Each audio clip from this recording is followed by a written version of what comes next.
Welcome to TGCon Live in our session on recalls and brand image. We're going to start momentarily, but before we jump into our topic, I have just a few housekeeping announcements, and I know a lot of you have been attending this week, probably have heard them, but we may have a few people who are just tuning in for the first time. So if you are that person, you'll want to use theater mode. That's going to give you the best viewing experience because you can see the slides, you can see your speaker, and you can also engage with the Trace Gains community in the chat box. The chat box is also where you're going to want to go to type in any questions that occur to you while Melanie is speaking. Next to the chat box is a tab for polls. We've got a few polls that we put to the audience, so you can let us know what's on your mind or give us your feedback. The other thing I wanted to let folks know is that if you happen to have any audio or video problems, we've got a solution for that. You just have to exit out of theater mode and click on support.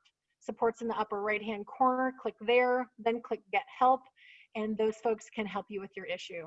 And finally, when our session is complete, I'd like for you to follow the link below this main screen to our session survey and give us your feedback. I know Melanie and I would both really appreciate that. Again, our topic is recalls in brand image. Our speaker is Melanie Neumann. She's the Executive Vice President and General Counsel at Matrix Sciences International. Matrix is one of Trace Gains' partners, and we're thrilled to be able to have Melanie here to speak with us. Melanie, the floor is yours. Thanks so much, Dana, and I am equally as thrilled to be here. So thank you to Trace Gains and the TGCon 2020 team for the opportunity to return. I spoke live last year, and I am sorry I get to miss seeing everyone's bright, shining faces in person. Super happy to be here, at least live in cyberspace due to COVID. But look at this great technology that Trace Gains is leveraging. Shouldn't be any surprise to any of us, considering they are a great technological solution company, and this is what they do, right? They pivot, they innovate, they stay current with the times, and I'm very, very impressed by what they have pulled off in this virtual environment. I also am just very thankful for the opportunity. When doing the prep for this, Dana had said, now this is a day to do your hair and put your makeup on. And I told her in the green room area that she got 1 out of 2, and that ain't bad. I put a little makeup on for you guys, but I didn't do a whole lot with my hair. If any of you noticed in my bio photo, my hair is blonde, and now it's not. Thank you, COVID. So with that, I raised the hair issue to kind of illustrate image and what a brand image is. And a lot of people associate me with being blonde, and it's taken them some time to adjust. And when we have issues with our products and issues with recalls and withdrawals and images with regard to our products, sometimes it takes the market, it takes our customers, and it takes our consumers some time to adjust. We're going to talk a little bit about that. We're going to talk a bit about that brand image impact, a little bit of what's called the trust gap. After there is a recall, while you rebuild that trust in your customer base, in your consumer base, and in your brand image. And certainly in preparing for this presentation, I learned as much as hopefully you will learn in me needing to rebuild my brand as a brunette instead of a blonde. So I'm applying what I'm learning as we go forward here. I am going to try not to get out of presentation mode here, and perhaps because I can't see it, Dana, can you just advance the next slide, and then I'll try my best to take over. It's very much blending into the background of my slides, so I may ask you to stay point on advancing if you don't mind, just so I don't pop us out. As I mentioned, folks, we're going to talk a little bit about what this trust gap is. What does it mean? What are some examples? And then spend a good amount of our time on some top or significant reasons that recalls may lead to a longer, larger brand image impact. Sometimes we'd like to say recall's over, we're back to business as usual and as normal, but I think as we've all found out, especially during this period of a global pandemic, what's normal? When do we really return to normal, or do we get to redefine what normal looks like post an event like this? And that's always something I think to keep in mind, because try as we might to mitigate and reduce risk of a recall or an outbreak, or another impact to our brand reputation or image, you know, at some point we can't reduce the risk to zero. We'll be out of business. And I think all good risk managers know and understand that there's that sweet spot or that balance. But then it becomes, how do we seize opportunity out of crisis? How do we redefine ourselves? How do we redefine our brand to be able to weather the storm and survive recalls and outbreaks that may linger in their impact? I'm not going to just leave you with the big scary story. I promise we will get to some preventative and risk mitigation type of measures to be able to kind of address the what do I do? How do I reduce my odds that these top 5 reasons that we'll go over today may linger as a result of my recall? Because again, try as we might, sometimes bad things happen to good companies despite your best efforts. The regulators know that, your customers know that. And if built on a good solid foundation of trust and transparency, your consumers know that and they will return. And there's a few examples in here of that as well. And then we'll cover quickly, you know, where to go for help, that you don't have to be an island. You don't have to go these types of events and crises alone. There's a lot of help out there, and it does benefit you to reach out beyond the 4 corners of your own company to get that help. The odds are you will return to normal, as we will define it, or you will redefine it much quicker and then quickly. And then lastly, we'll just leave some time for Q&A. So again, to Dana's point, if you've got questions, please populate the chat box, and we'll make sure to address your questions before we wrap up. If we can go on to then the next slide, we're going to talk a little bit about this trust gap. There's a lot of studies out there about impacts of recalls, outbreaks, multiple withdrawals on consumer trust and consumer loyalty with regard to continuing to purchase the product. I picked one in particular because it impacted me, because it was a pretty broad market study ranging in age and ranging in reason. And so as you can see here, a few of the red highlights speak to the fact that 35% of millennials and 24% of baby boomers said they're not confident about food safety. And you'd think that the millennial era might be a little tuned out about this, and perhaps the baby boomers being more in tune. But it's interesting, a lot of studies show the flip. This millennial population is very well educated. They're what I call a high demanding consumer.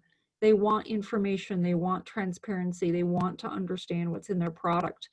Some studies reflect that some in the baby boomer era kind of just, you know, they grew up not having that information, and so they're not expecting it, whereas millennials are indeed expecting it because they grew up getting more information. And so if we're ever caught even appearing to be withholding information, waiting to conduct a recall well after we really should, or know a reason we should know it needs to, that trust gap happens, that whittling away of that trust by our customers and our consumers. As you can see here, within that study, 75% of consumers are worried about foodborne outbreaks and foodborne illnesses. 40% change their eating habits once they hear about a recall or an outbreak, and 60% of consumers actually check their pantries or refrigerators or freezers to see if they have affected product. Mind you, that's assuming they've learned about the recall and they've heard about the recall. But if they had, over half are going to their refrigerators, freezers, and pantries to make sure whether or not that product. The big impact of this study is 1 in 6. 1 in 6 never return. The trust is broken to be pretty much forever not regained. And so what can we do now, before the storm, before the crises, before the outbreaks and recalls, to increase that trust so that maybe we'll get the benefit of the doubt when we have a bad day? And we've seen examples of that. We've seen examples in various different recalls of what I call nearly a cult following by consumers who give the company a lot of grace and space to screw up. my words, but still return. And it's not that we're trying to, you know, bank good favor for that rainy day where we know we're going to screw up. It's a lot of the reasons associated with recalls, as we know, are entirely unintentional. We can't test our way to safety or we'll close our doors. I understand that, and I run a laboratory, for goodness sakes. There is that sweet spot to be able to understand and to give ourselves, give our shareholders, our employees, our customers, and our consumers confidence that we've got risk well maintained, monitored, and mitigated. But we probably will have that bad day at some point. So what can we do? And what are some of the lessons we can learn to see what we can avoid? If we can go to the next slide. This was an interesting market study, again, just the highlight being the very first reason why consumers actually trust brands is because they deliver good quality products or services.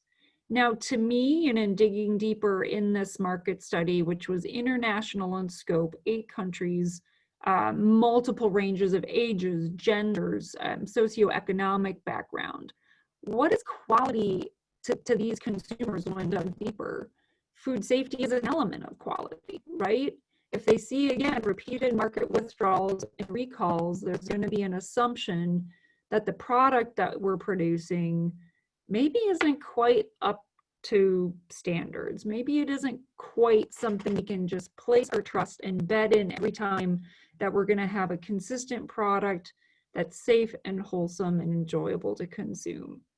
So that's ultimately what we're trying, what our brand represents. Our brand's a promise of that quality, a promise of that safety, a promise of that dependability and trust. And some of the things I'm going to talk about today are about how that trust gets pulled away, but also how we can build it beforehand and build it back after the fact. Next slide. This is an example of a non-food related issue and an impact. So for those of you who are outside of the food space, I apologize in advance. I give a lot of food and beverage related examples, but this was a very interesting example. You guys remember, I mean, for those of you on Facebook, the Cambridge Analytica scandal, they had basically proliferated a whole bunch of user profiles to build voter profiles. And it was a big breach. It was the biggest breach in Facebook history. And Facebook's shares fell, about a quarter, about 25%, and lost lots and lots and lots of money in the market value inside of 1 week. So inside of 1 week, a brand that big can be damaged that much. It's no wonder that some small, mid-sized companies who have fairly large recalls end up closing their doors. They just can't weather the storm. And on the next slide, the focus there is a food example. Many of you are probably aware, at least within the food space, of a major ice cream brand that was connected to an ongoing Listeria monocytogenes outbreak in 2015. The company, in all objective accounts by several objective people who were following the situation and entities following the situation, said they waited too long. The recall really came well after identification of positives, of understanding that there were positive finished products with LM. There was a connection made by the FDA and the CDC to human cases, multiple human cases. And that there was also the nexus and the connection tied back to their facility from years prior in the same strain of LM and environmental positives. And so there was this appearance of, did they do enough? Did they wait too long? Did they wait too long to clean up? Did they wait too long to send that recall notification and actually conduct a formal recall? Versus really having quite a bit of pressure from the regulators. Whatever the position is about what they knew, what they didn't know, when they should have pulled a trigger on recall notification is really beside the point, because oftentimes perception's reality. And if that's what's being written about in the marketplace, chances are someone's thinking it, right? And sometimes we can win in the court of law. We can be right in the prescriptive regulatory scrutiny of the black and white regulatory requirements, but we can lose in the court of public opinion. And so being ready, being prepared, having the data, having the visibility that you need to be able to make decisions quickly, we can avoid that appearance, whether it's perception or whether it's reality, we can avoid that appearance of waiting too long, of failing to pull a trigger too quickly, right? Because in this particular instance, the ultimate outbreak and ultimate recalls that were issued lasted long after the recalls were technically over, right? You know, so you go through this peak and this height of needing to prepare your customer communications and consumer communication and press releases, notifying everybody who got the product, what products are affected, what products aren't affected, what do they need to do with the product. We get through all that and we think, phew, we're done. Recall executed. Recall termination letter requested, recall over. More and more, folks, doesn't happen that fast. It looks like it does vis-a-vis you and the regulatory agency. But like in this case, there was lost revenue for years. I mean, 2 years after, from the pre-outbreak, pre-recall, about 18 months later, they hadn't even recouped half of their annual revenue. So there was a loss of consumer trust. Can you imagine if this company didn't have that kind of consumer loyalty and kind of what I call the cult following, right? Of those who are like, I love your ice cream, I'm gonna eat it anyway. And I worked for a company like that. I worked for a company who had a big ice cream recall back in the 90s, and we had that consumer loyalty and trust built up. And we were playing tug of war with those gallons of ice cream saying, you know, no, let us replace that. It's a part of the affected product. And people literally trying to tug it back out of our arms saying, that's okay, I'll take my chances. It sounds crazy, but you have that kind of consumer loyalty and they'll kind of give you a little bit of the benefit of, you know, okay, you're making it right. You're giving me an exchange of product or what have you. You know, I'm gonna, you know, sometimes just bad things happen. I'll return and eat your product.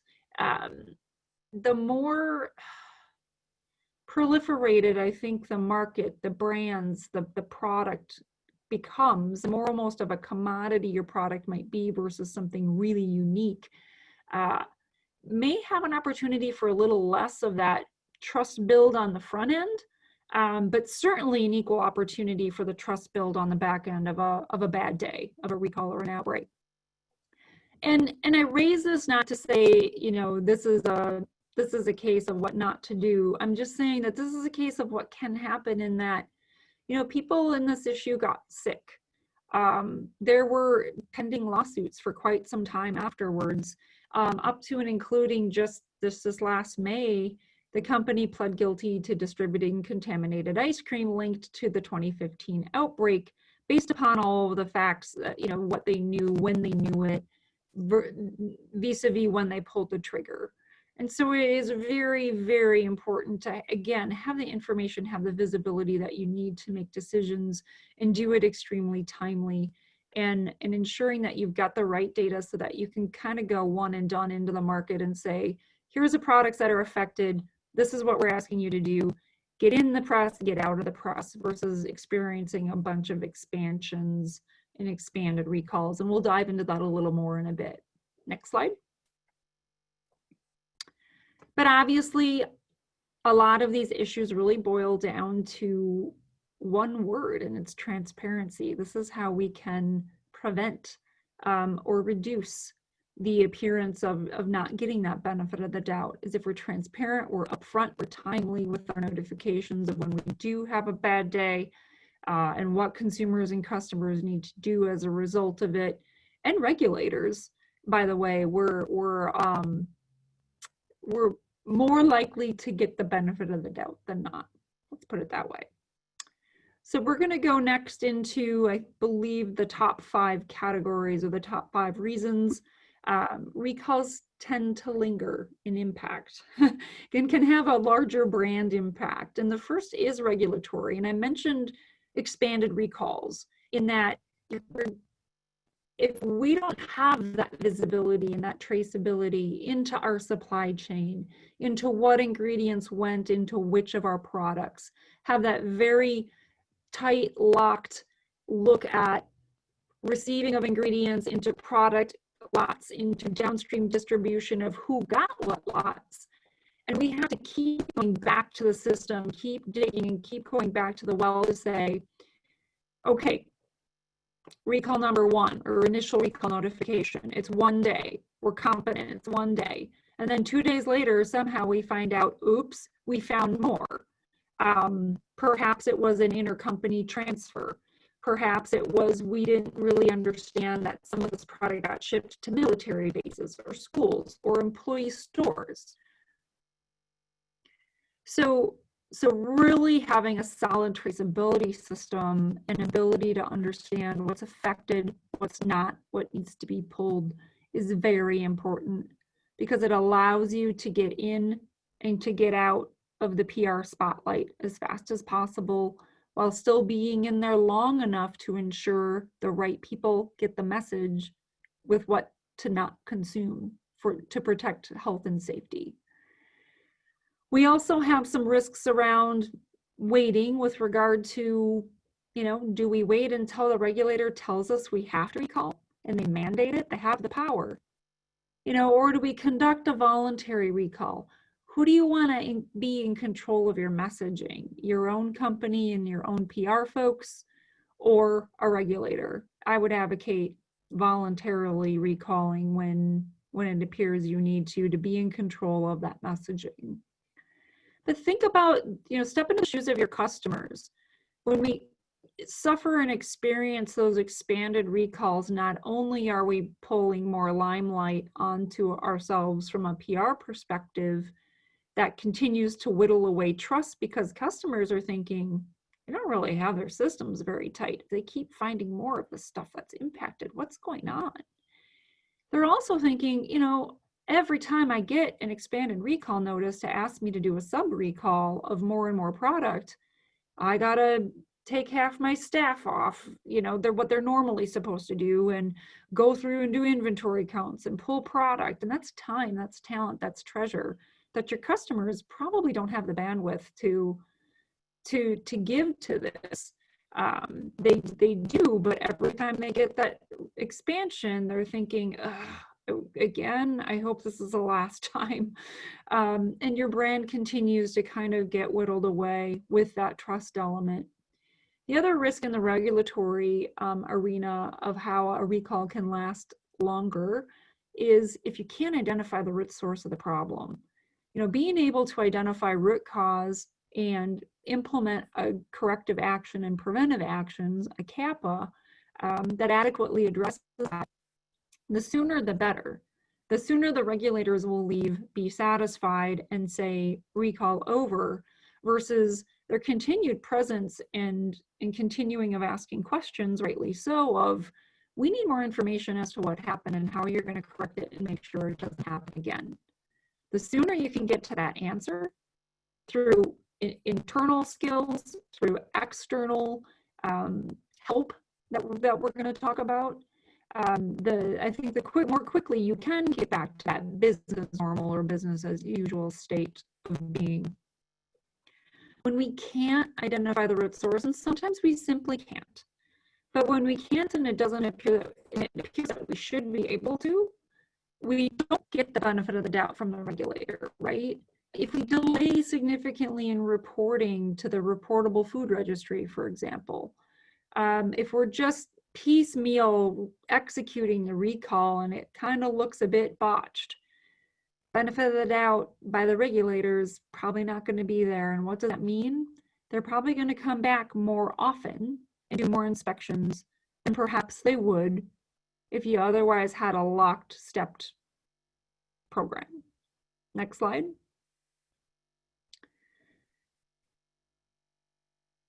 Reason number 2 that recalls can last and can linger and have an ongoing impact to your brand is operationally. If you don't have the visibility, that traceability into your supply chain, into your production, into outbound distribution, obviously this doesn't have your ability to correctly identify the scope or the umbrella of the recall, the bookends, I call it. Having to continue to dig, continue to go count. I know a lot of companies who have to send people to go into the inventory and do physical case counts. And if you had a system that you could rely on, you probably wouldn't need to do that. And not only does that take people resources, it takes time that you probably don't have. I mean, we really have 24 hours to report under a reportable food registry or to USDA from the time we know or reasonably should know we have a recallable event. Time is valuable and time is of the essence in these situations. So leveraging your operational capabilities and systems is very important. When you're pulling people off their normal jobs and they're not producing food, they're not selling, we're doing reverse logistics instead of outbound sales and outbound logistics. You know, all of that impacts profitability up to and including potential survivability of your firm. I call this an enterprise risk management risk, an ERM risk noted in this slide. And what that means is it's a material risk to your balance sheet. It's a material risk to surviving. And some of these recalls, like the Tops hamburger recall, was just that. Inside of 1 week, Tops went bankrupt. They closed. They went under. Because that was a material, it was over 20 million pounds of product affected with E. coli. And they closed very fast, significantly fast. Other operational issues are sometimes when we're looking for that root cause, that root source of the problem, and trying to identify an effective CAPA, we have to shut down, often voluntarily. I've seen facilities shut down and pull apart every piece of equipment they have, deep clean, sanitize, retest, trying to figure out the source of the problem. Takes time. Guess what's not happening?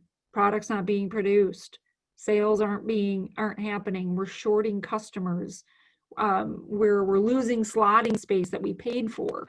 All of these things start to add up to and including perhaps having to lay off a certain amount of your workforce, furloughing workforce, and worst case bankruptcy. Next slide. The customer and consumer impact in really understanding where your customers and consumers are coming from. Obviously, the supply chain disruption when we do end up shorting customers because they had a purchase order for the affected and recalled product, and now, you know, that scope of products off limits, we can't distribute it, we can't sell it, they're shorted. And they have a supply chain disruption. And so what do their contracts say? What are the notification requirements of you to notify them of a recall? If you're a co-manufacturer or private label manufacturer, do you have a notification obligation to contact them first before you contact a regulator? I've seen contracts with those in there. It's really understanding your relationship with that customer, the impact that it's going to have on them. Going forward, because ultimately you can lose confidence in your customers and they'll just simply stop buying from you and they'll go to your competitor. And it's something we have to continually rebuild, that trust of, you know, yes, we had a problem, but we understand what it was. Here's what we're doing to correct it and prevent it from happening again. You know, on the consumer side, we have a risk of a lingering brand impact due to recalls, sometimes because of what this notion is of recall fatigue. There's a lot of recalls happening, right? Well, there's a lot of food production facilities. It's no small wonder there's a lot of recalls happening. Some consumers are just kind of fatigued. They're tired. They're tuning out of the message. So how do we effectively let people know, particularly when there is a health and safety risk in consuming the product, for example, a class 1 recall, how do we make sure the message gets heard and gets out? Do we have the ability to do that at the our customer level, to lock out SKUs and products? You know, how do we effectively get the word out without overly damaging our own brand? And how do we make sure that, you know, we do so that there's, you know, no appearance that we didn't notify, and didn't tell folks not to consume the product, because then lawsuits could happen for personal injury, product liability issues. You know, people can go to social media and post pictures of your products online. Word of mouth. Ooh. You know, that whole phrase of, you know, you do something good and that person for somebody, and that person will tell one person, but if you do something that appears to be negative or bad, they'll tell 10. Word of mouth marketing in this situation is certainly not what you want, because one of their mouths is social media, and that goes to a lot of eyes. So from one mouth to millions of eyes in the matter of minutes, that's something we need to stay ahead of and have plans with regard to recall management within the social media environment. And then we have that risk of that gap, that trust gap, where the 1 out of 6 consumers never return to purchasing your product. Next slide. The fourth reason the impact could linger after a recall or an outbreak is the impact your shareholders have. So if you're privately held, perhaps you don't have a board, perhaps you don't have shareholders, you probably have some parties that have a vested interest though. If you're a family-owned business, typically there is a private, you know, family board, for example. And there could actually be an impact to, you know, food safety as an enterprise risk again. So that the risk of closing your doors. If you are publicly traded, you have an obligation to report material risks to your shareholders and to your board. And so really it's having a conversation of what constitutes a material risk, what level of food safety issue warrants reporting to the board. Is it all class 1s? Is it class 1s that are going to exceed a certain dollar value? Those are subject to, you know, your own unique internal conversations with regard to that. Ultimately, if you're publicly traded, it's a big recall. It gets a lot of splash in the media. Your stock prices can take a negative hit and negative impact. And what happens then is sometimes the shareholders or the boards, again, whether public or privately held, they're the ones who start directing traffic. They're the ones who all of a sudden start to set the food safety strategy. And they may not be the most necessarily suited to do that, wink, wink, right? We in food safety are. And so we want to make sure that we're the ones who are the traffic cops with regard to food safety and quality and how recalls and crises are going to be managed, not from other very well-meaning, but maybe lesser experienced folks within the category. Next slide.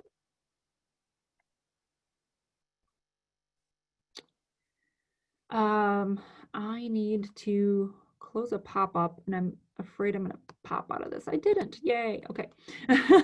The last of the 5 reasons that recalls can linger is the impact your employees can have. Again, very likely well-meaning, but if we don't have conversations with them about, hey, if you're approached by the media or the local news guy in the booth behind you at the local cafe in the morning where you have your morning coffee, because either overhears you talking about a recall with a colleague, or he just happens to know you work for the plant down the street who has just announced a recall, who can speak to the press? Who can't? Who do you direct them to? If they don't know that, chances are they think they're helping. They start to communicate where they probably shouldn't. And then you have inconsistent messaging going out regarding the recall, the reasons. And we want one voice. We want one consistent message, regardless of where we're communicating. If it's to the regulator within a press release, if it's our own press release we're going to post on our own website, if it's in our customer communications, having consistency of message is extremely valuable in maintaining that trust in the brand and the trust and the confidence in you that you know what you're doing and you're going to get to the bottom of this and ensure it doesn't happen again. Employees also become a bit of a risk if they see that you should be recalling and you're not. It starts again to just kind of whittle away at the, well, why are they supposed to do the right thing if they don't perceive us doing the right thing? And again, their word of mouth marketing goes a long way, right? So over time, the confidence and the trust your employees have in you and that you do the right thing even when no one's watching, starts to spread as a great place to work, a place of integrity, a place of people, you know, really communicating with transparency what needs to be done in situations, even tough situations. So on the next slide, it really boils down to, well, what the heck do I do? Thanks so much for scaring the crud out of me, right? What do I do from preventing some of this stuff from happening to me in my company? And the next slide is just a beginning of a list of potential mitigation strategies. You know, obviously this can be very company and culture specific, but really it starts with understanding your supply chain. Who are your suppliers? Do you know who your source suppliers are?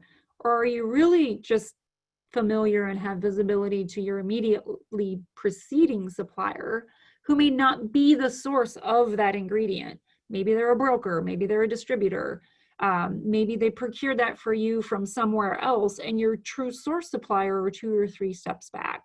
Again, having that visibility back to the source becomes really important, because how else do you know who's managing your hazards?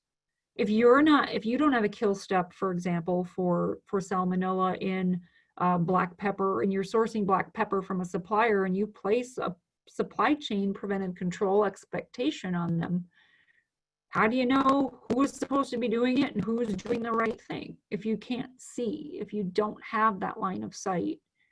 And I think some of the modules and products that TraceGains offer helps give you that traceability and that visibility back, and that importance of really understanding, is my risk truly mitigated? And if not, where do I need to go? Who do I need to go to monitor that and verify that and ensure that they are? Or do I need to implement a control, either for a belt and suspenders effect, or knowing that I am the only point in time as the manufacturer that's using that ingredient that has a chance to control that risk? And it's also understanding your customers and your consumers. Do you have a high-risk subpopulation?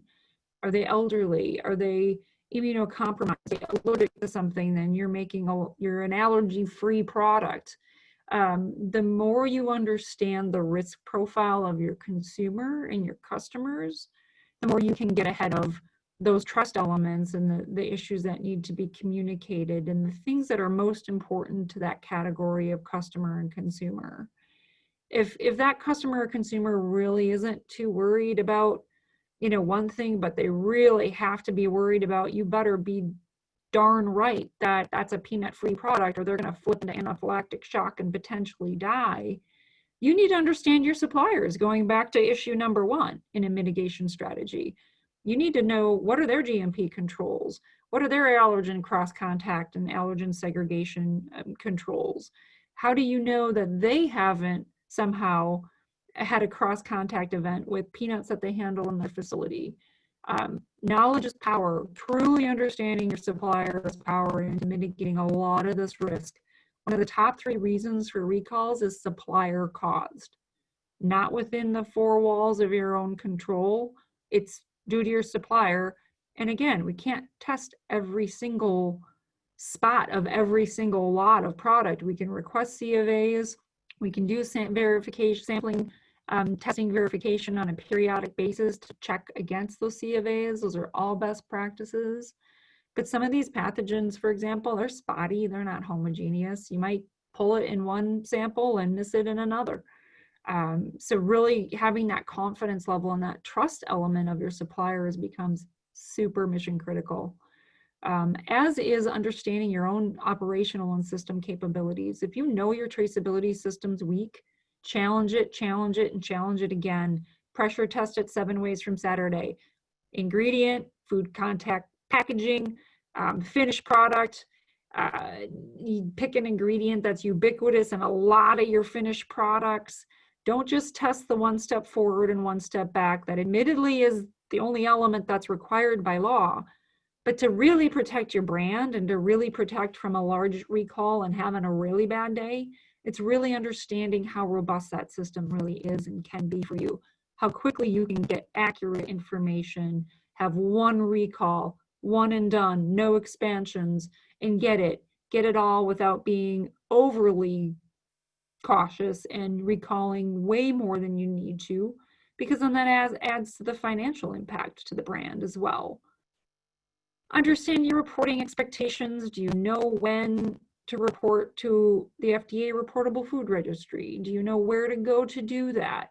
Do you know how to alert your USDA district director of a recall if your in-plant IIC hasn't already been told about it?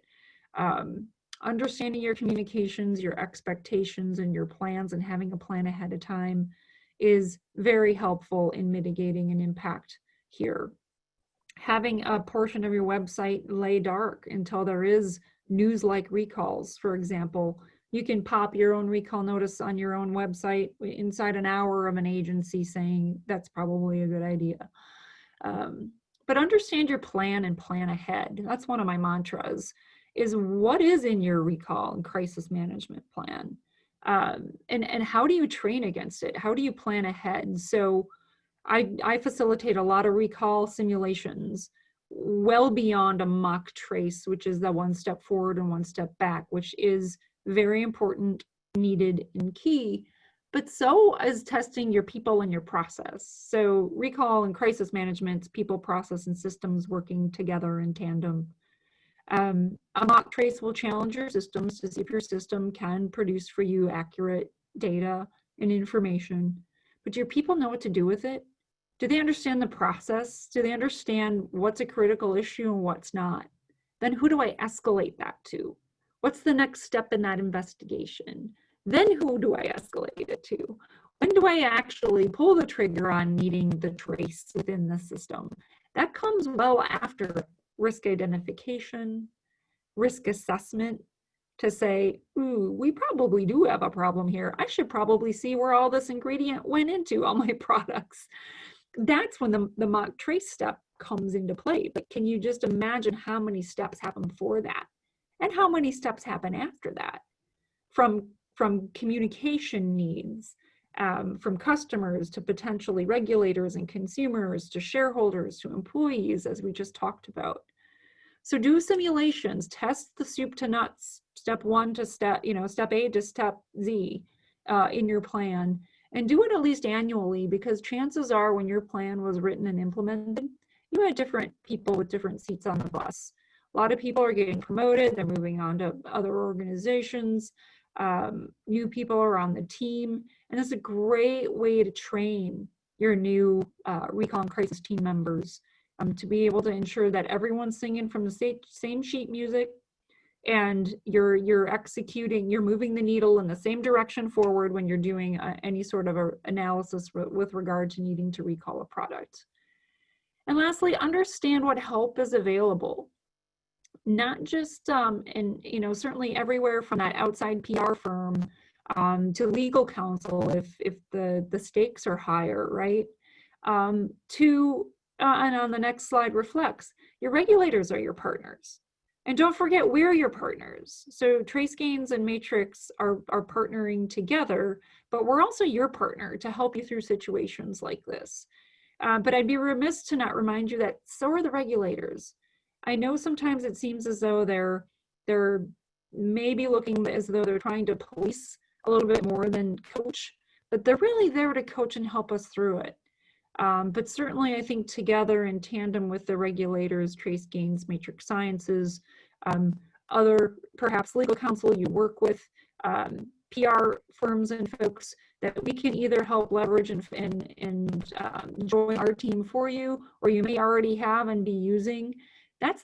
Now is not the time to keep things too close to the vest, because you won't be given that benefit of the doubt that you're transparent and that you're giving that transparency, that you're going somewhere with some outside objectivity to say, we're getting help, we're getting opinions, we're getting advice from various different entities and points to make sure that we're managing the situation appropriately.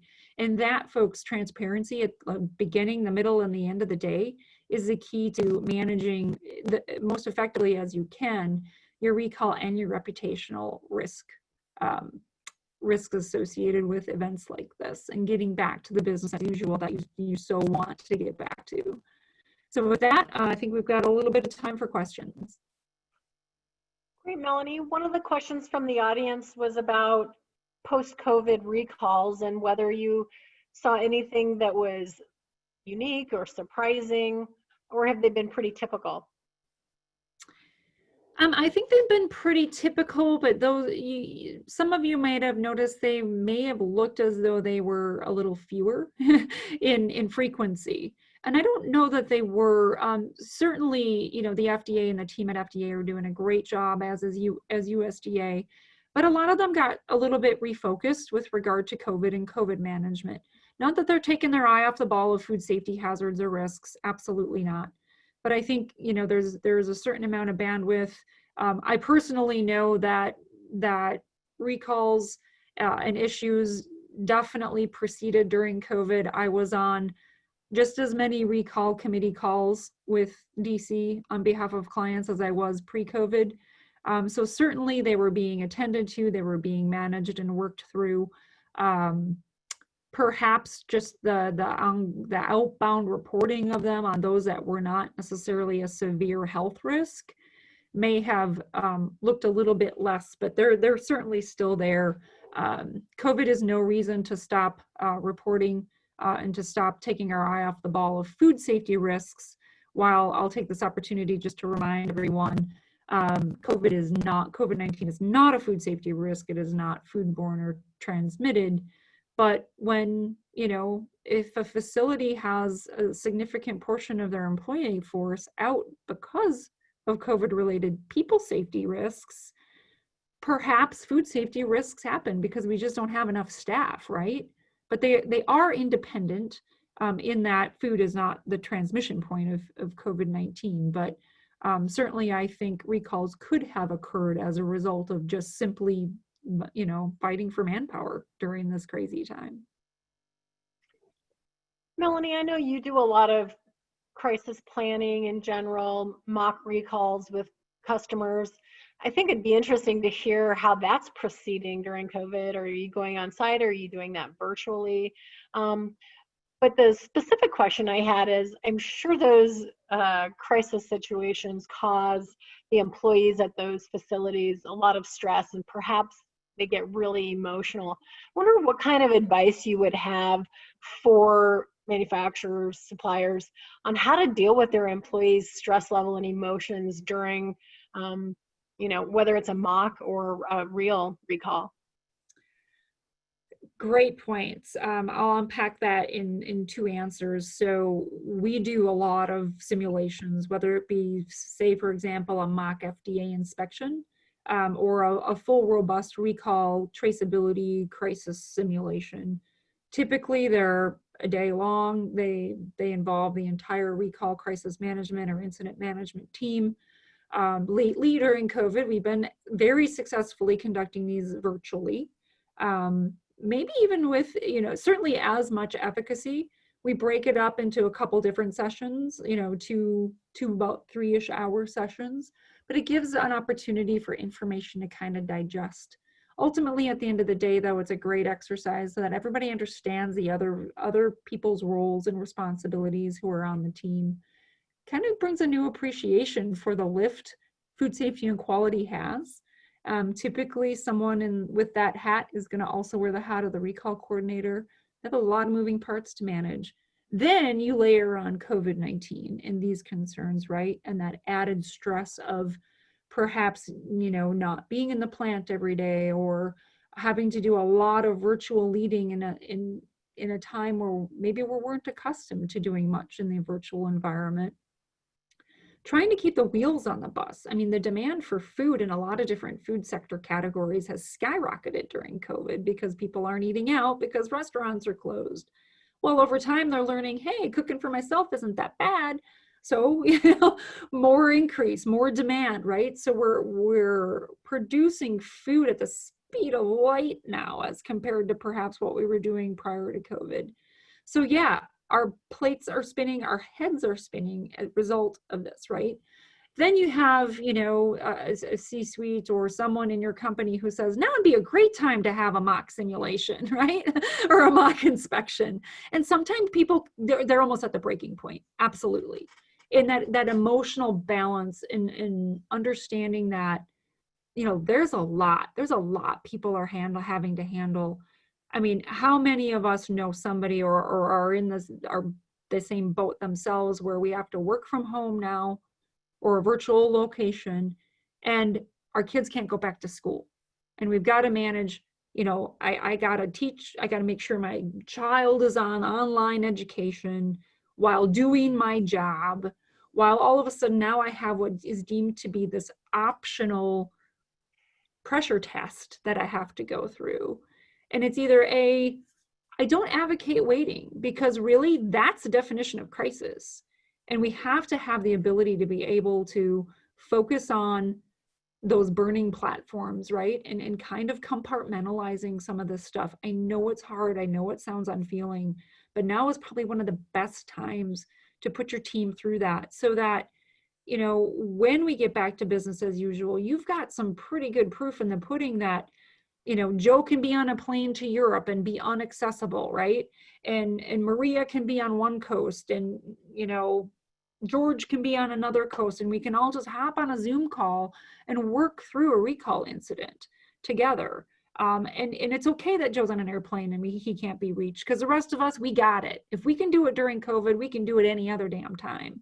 And I think that's the confidence we have to instill, and the reason we have to give our employees to say, I know you're dealing with a lot, and I know this is just one more thing, but it is going to benefit us tremendously in the end. And hopefully going through those exercises actually builds confidence, rather than, you know, ultimately, hopefully the stress dies down and it ends up building confidence, right? Absolutely. That's the intent. Great. Well, I think we have run over time. I don't see any other audience questions. If we do have any other audience questions, I know I can reach out to Melanie and she'll answer your questions, and we can handle those offline. I want to thank the audience. I want to thank our speaker, Melanie Neumann, and have a great rest of your TGCon experience. Thank you, everyone.